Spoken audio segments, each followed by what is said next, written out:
안녕하세요. 오늘 하이데거 얘기를 해보도록 하겠습니다. 하이데거는 유명한 철학자죠.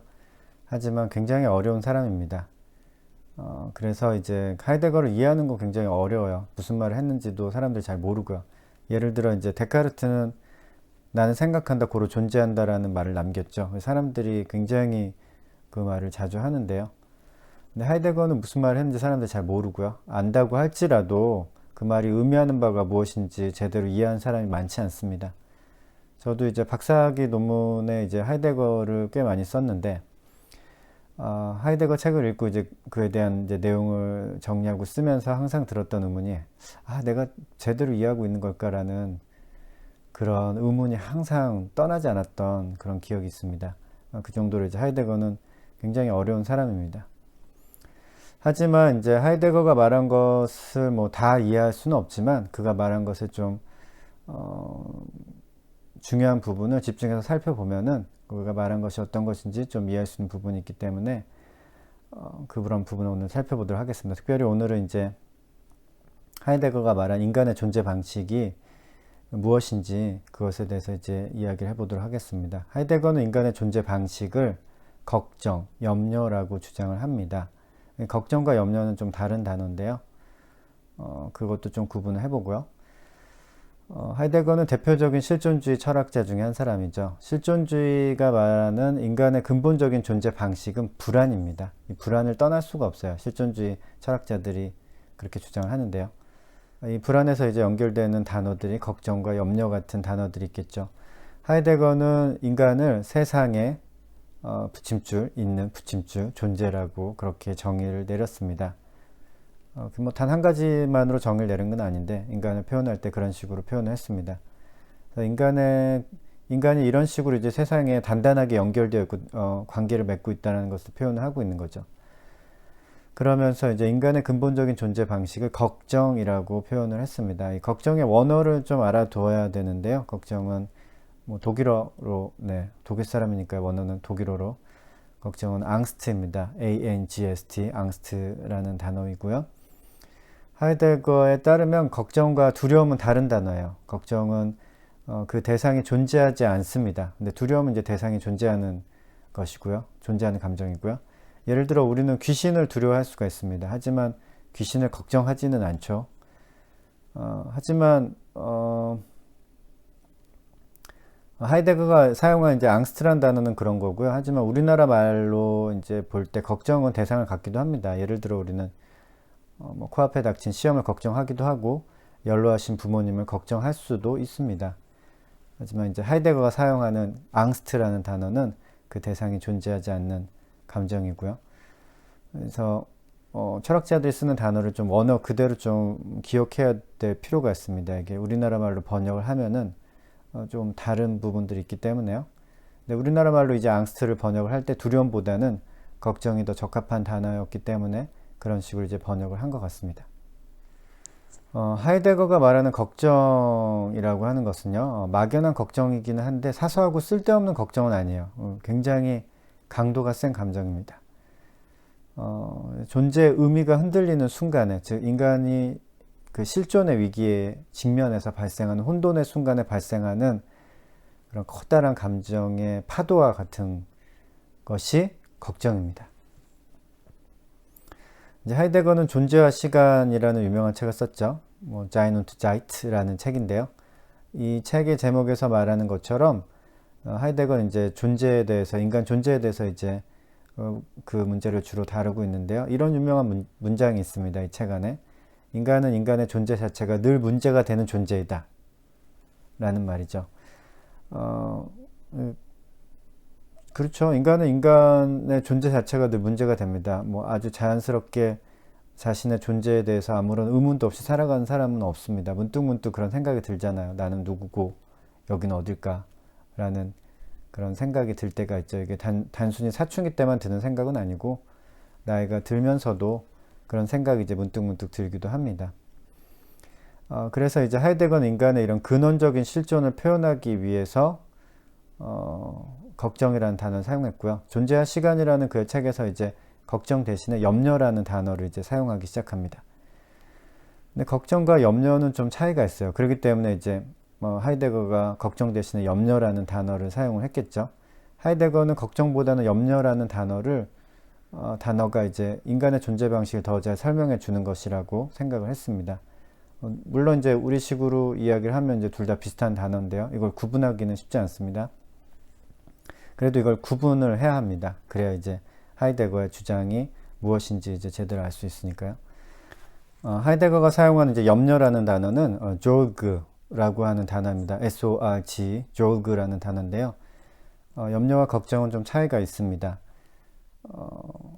걱정은 그냥 떨쳐버릴 수도 있습니다. 세상에 걱정 없는 사람도 가끔 있죠. 걱정 없는 사람은 행복한 사람입니다. 우리는 걱정 없는 사람을 부러워하기도 합니다. 하지만 이제 하이데거에 따르면 염려는 떨쳐버릴 수 없는 감정입니다. 하이데거는 염려 없는 사람은 이제 없다라고 이제 주장을 하고 있는 거죠. 그게 이제 큰 차이점 중에 하나이고요. 걱정은 떨쳐버릴 수 있지만 염려는 떨쳐버릴 수 없다는 거고, 또 다른 차이점의 하나가 뭐냐면은 걱정은 굉장히 부정적인 단어입니다. 하지만 염려는 꼭 그렇지는 않죠. 아마 염려를 우리나라 말로 번역을 할 때 좀 고민을 했을 것 같아요. 철학자들이 번역을 할 때요. 근데 염려의 한자를 보시면은 생각할 염에 생각할 여입니다. 그러니까 생각이 아주 많다는 거죠. 그게 걱정이기도 하죠. 생각이 아주 많다는 게. 근데 꼭 그렇게 부정적인 것만은 아닙니다. 걱정이 많다는 것은. 영어로는 이제 care라고 번역을 하는데요. 영어도 그 care라는 단어가 긍정적인 의미도 많이 가지고 있는 거죠. care라는 단어는 뭐 보살핌, 뭐 관심 이런 뜻이 되기도 하니까요. 마찬가지로 이제 염려는 긍정적인 의미를 가질 수가 있습니다.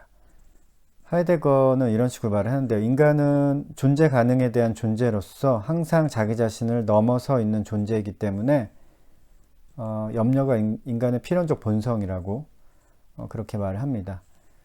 무엇인가가 될 수 있는 그런 가능한 존재이기 때문에 염려는 필연이라고 하는 것이죠. 하이데거는 그의 책 존재와 시간, 또 형이상학이란 무엇인가 라는 책에서 인간의 그런 존재 방식을 염려라고 그렇게 표현을 합니다.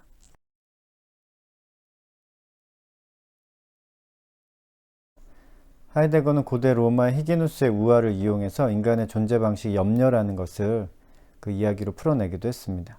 이 우화에서 보면 이제 신화죠. 이 신화에서 보면 염려라는 신이 나오는데요. 염려라는 여신이 강을 건너려고 하는데 점토를 발견했습니다. 무슨 생각에서였는지 모르겠지만 염려라는 그 신은 점토를 가지고 한 덩어리 떼어내 가지고 무엇인가를 만들어냈습니다. 그리고 만들어낸 것을 곰곰이 보면서 생각에 잠겼는데요. 그때 이제 주피터 신이 다가왔습니다. 그래서 염려는 자신이 만든 점토 작품에 혼을 넣어달라고 주피터한테 이제 부탁을 하고요. 주피터는 이제 흔쾌히 그 점토 작품에 혼을 불어 넣어 주었습니다.